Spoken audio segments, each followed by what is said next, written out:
We had just finished up the biggest job in blackout history. This was a massive residential tint project for an A-list celebrity, somebody you guys would definitely know, but we can't talk about. And we were going out that evening to celebrate. So we went out to Los Olas Boulevard, and if you guys are familiar with the South Florida area, that's like a really nice street in Fort Lauderdale. Parked the Hellcat in the back of the restaurant, and we enjoy our evening, have a nice dinner.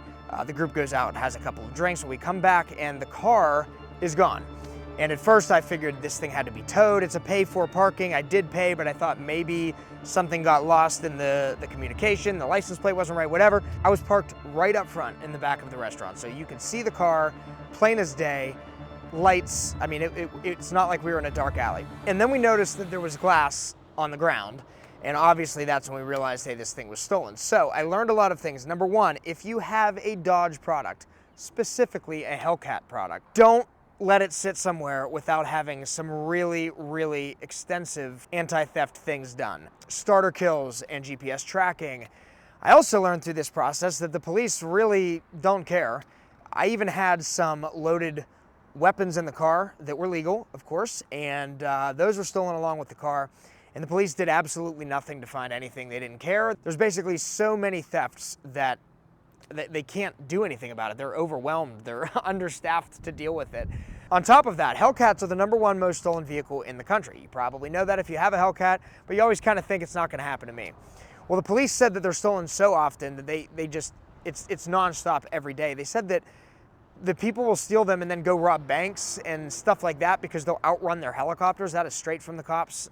It's not anecdotal stuff that I'm telling you. So if you have a Hellcat, a Scat Pack, T-Rex, get some anti-theft stuff on that and get some trackers. I also learned that if you do have trackers, they have like something that they scan the car with to try to find those and eliminate those trackers as soon as they get the car to wherever it's going. So if you're gonna put some GPS things on it, make sure you do more than one and make them hard to get to.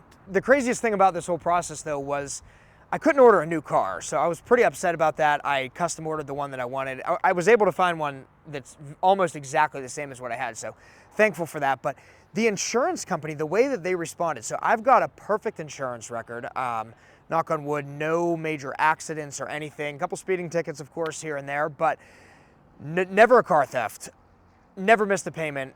Same company that I use for all of my business insurance and everything. We pay them a lot of money. They put me under investigation because the car was out of state. I'm from Pennsylvania, that's where I'm at right now. Because the things that I did to the car, they didn't believe that we did them. And so they asked me to submit receipts for all of the upgrades that were done to the car right after it was stolen. And they were very clear that my policy did not cover the aftermarket accessories if the car was totaled or if it was gone and never to be found again, they consider that totaled. I didn't think it mattered. I submitted accurate quotes as to what we did to the car, which was a full paint protection film wrap, a ceramic coating, window tint, a bumper mount radar detector front and rear.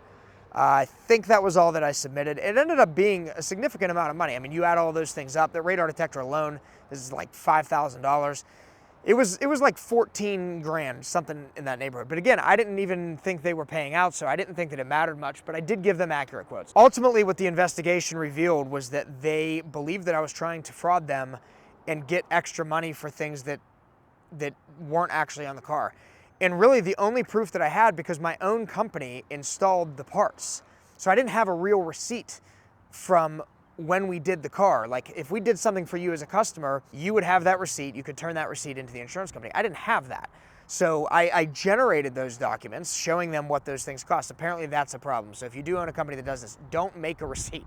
Just tell them that you don't have it and then you're supposed to write a quote or something. They explained that to me. But because it was my own company that did the modifications, it looked suspicious to them.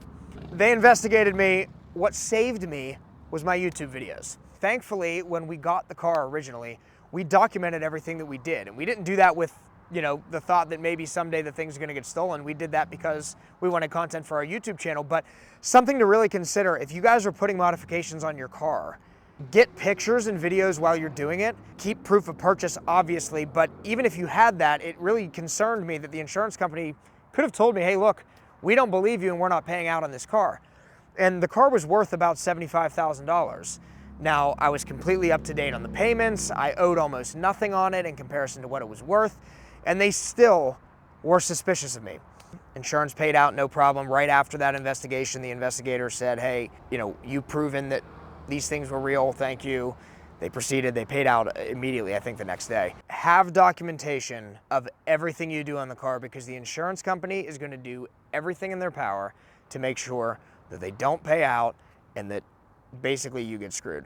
Now, I ended up fine. Insurance paid out, no problem. Right after that investigation, the investigator said, hey, you've proven that these things were real, thank you. They proceeded, they paid out immediately, I think the next day. So we're all good, but guys, car theft is real. It sucks. If you got something special that you can't order another one of, I recommend you really make sure that thing's protected.